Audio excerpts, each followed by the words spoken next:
might. And I think Vladimir Putin.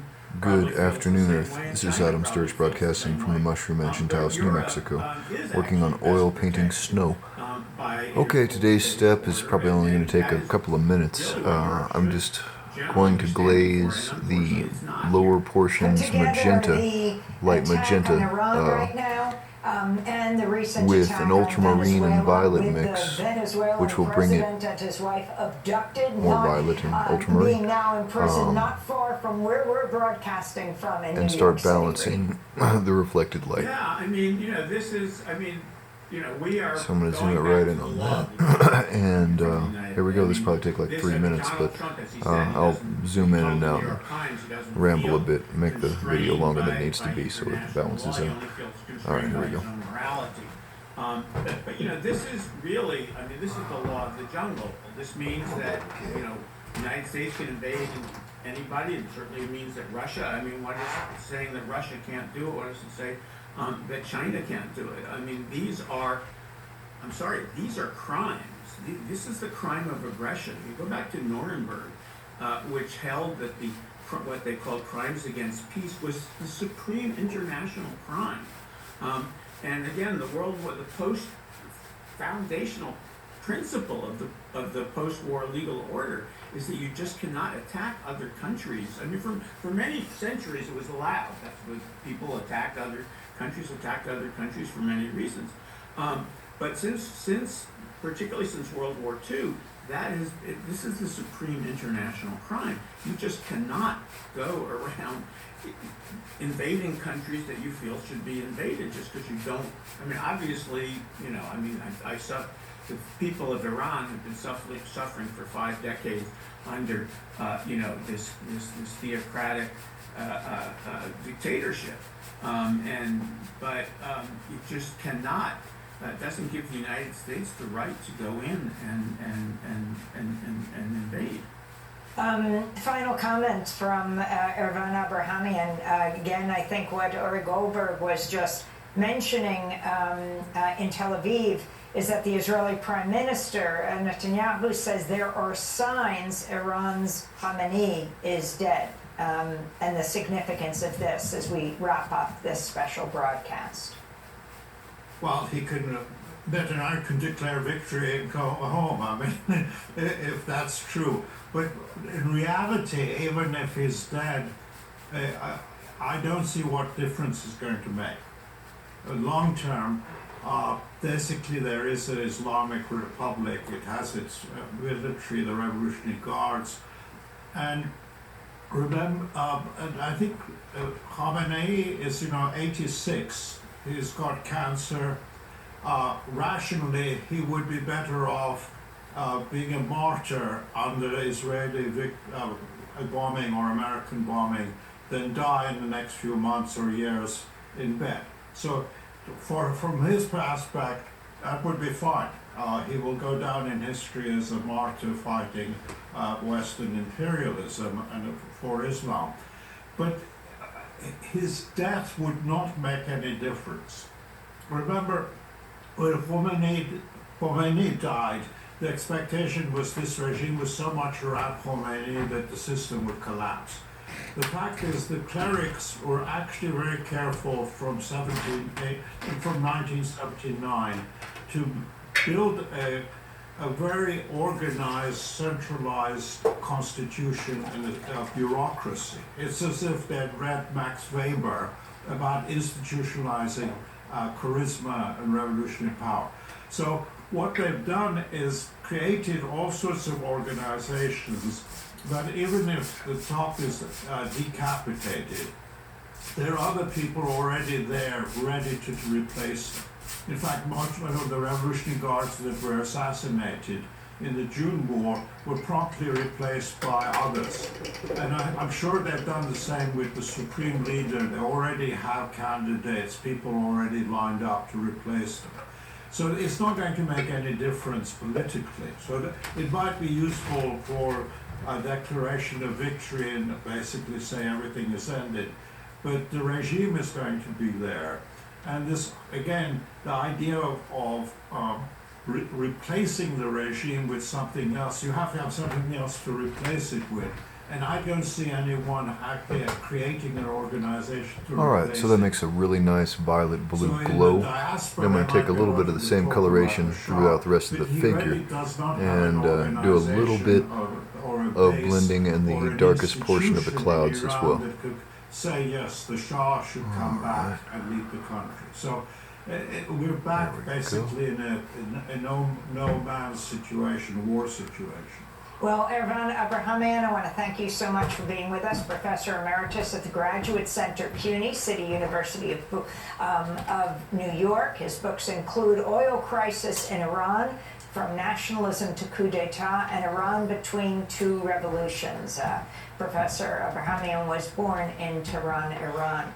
I also want to thank Reed Brody, war crimes prosecutor, member of the International Commission of Jurists, and author of... Thank you. To a smart bomb. It's not the same as when I was a kid, or even when the people who are young adults today were kids.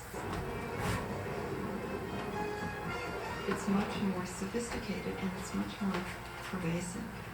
It's not that products themselves are bad or good. It's the notion of manipulating children into buying the products.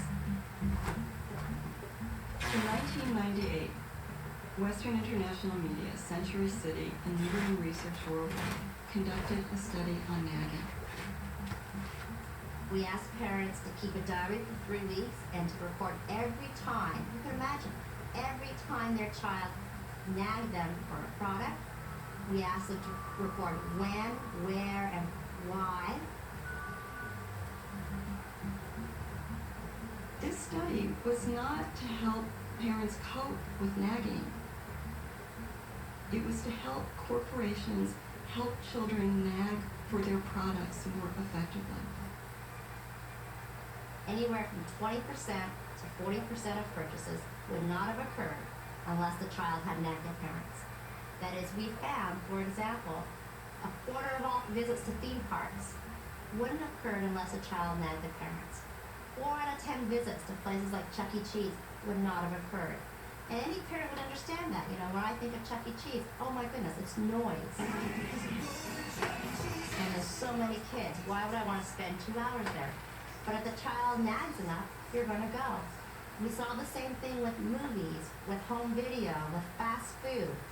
We do have to break through this barrier where they do tell us, or they say they don't like it when their kids nag. Well, that's just a general attitude that they possess. It doesn't mean that they necessarily act upon it 100% of the time. You can manipulate consumers into wanting and therefore buying your products. It's a game. Children are not little adults. Their minds aren't developed. And what's happening is marketers are playing to their developmental vulnerabilities. The advertising that children are exposed to today is honed by psychologists. It's enhanced by media technology that nobody ever thought was possible. The more insight you have about the consumer, the more creative you'll be in your communication strategies. So if that takes a psychologist, yeah, we want one of those on staff. I'm not saying that it's wrong to make things for children. You know, and I also think it's important to distinguish between psychologists who work on products for children, who help toy corporations make toys that are developmentally appropriate. I think that's great. That's different from selling the toys directly to the children. Initiative is huge. I think in the U.S. we place about $12 billion of media time. So we'll put it on TV, we'll put it in print, we'll put it up in outdoor, we'll buy radio time. So we're the biggest buyers of advertising time and space in the U.S. and in the world. One family cannot combat an industry that spends $12 billion a year trying to get their children. They can't do it. They are tomorrow's adult consumers, so start talking with them now, build that relationship when they're younger, and you've got them as adults. Somebody asked me, is that ethical? You're essentially manipulating these children. Well, Yeah, is it ethical? I don't know. But our role at the initiative is to move products.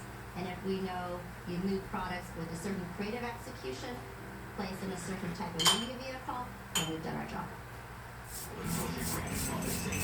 Every institution provides the people who are members of it with a social role to occupy. And typically, institutions that are vibrant and have a lot of power will specify that role in some sense as a list of virtues. It's true for churches, for schools, for any institution that has power over people and shapes them. The corporation, likewise, it provides us with a list of virtues, a kind of social role, which is the good consumer. Like the waters of a mighty ocean, people also represent a tremendous force. The understanding of race is of greatest importance to the American way of life. This force is known as consumer power. The goal for corporations is to maximize profit and market share, and they also have a goal for their target, namely the population. They have to be turned into completely mindless consumers of goods that they do not want. You have to develop what are called created wants. So you have to create wants. You have to impose on people what's called a philosophy of futility. You have to focus them on the insignificant things of life, like fashionable consumption. I'm just basically quoting business literature, and it makes perfect sense. The ideal is to have individuals who are totally dissociated from one another, whose conception of themselves, the sense of value, is just how many created wants can I satisfy. These people are customers because they are willing to trade money for widgets. And all the customers take the widgets home to all parts of the country. Look at all that money the widget builder has taken in from the sale of his widgets. We have huge industries. Public relations industry is a monstrous industry. Advertising and so on is which are designed from infancy to try to mold people into this desired pattern.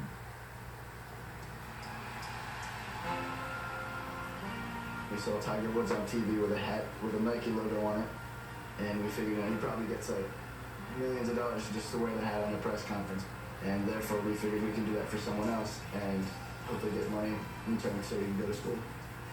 And that's how we came up with being corporately sponsored. We made our sponsor announcement on today's show on June 18th. We're thrilled to be sponsored by First USA. We're thrilled to be working with First USA as our corporate sponsor, and they're covering our college tuition.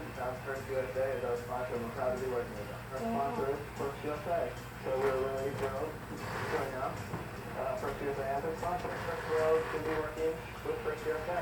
And so we give First USA a good name in the media and include them in our news stories, and then through there they get as much advertising as we can give them. They'll be conforming not to the wishes of demanding parents, but to the wishes of an image-conscious corporation. They're not just out there for the money, and they want to work with us and be our friends and let us help them, help us, and vice versa. We became walking billboards to pay for our college tuition. Cool Saturday Day picked us as Cool Saturday, and Yahoo picked us, and we were in USA Today. When we did our photo shoot for People magazine, this is where we stood. Up on top. We stood up here and we smiled. We smiled and took pictures. Our parents had war stories and stuff to tell us, but we have our corporate sponsor story. Exactly. And I have a lot of faith in the corporate world because it's always going to be there, so you may as well have faith in it, because if you don't, then it's just not good. Some of the best creative minds are employed to assure our faith in the corporate world view. They seduce us, beguiling illusions, designed to divert our minds and manufacture our consent.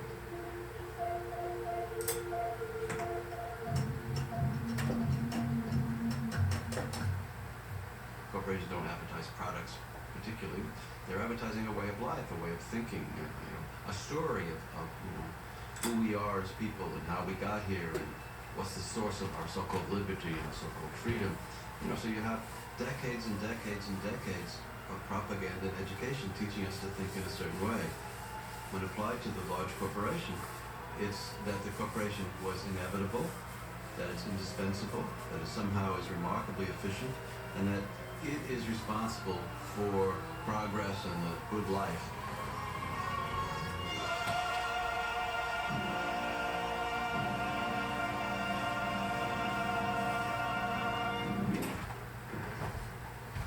Perception management is a very interesting concept. It's basically... Alright, so that gets another step in there, another layer of light absorption, and what I'm going to do now is continue doing that over and over.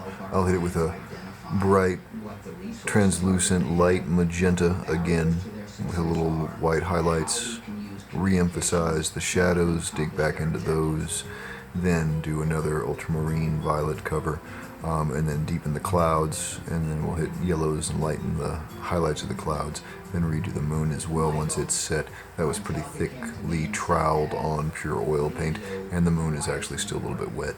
So that's it for the moment. Thank you for watching. That's Adam Sturch broadcasting from the Mushroom Mansion Taos, New Mexico, working on oil painting snow. Alright. Share the point of view about how they feel. Zoom in on that color, it turned out pretty nicely. They're selling themselves, they're selling their domination, they're selling their rule, and they're creating an image for themselves as just regular folks down the block. Hi, how you all doing today? Have a good day, Earth. Good to see you.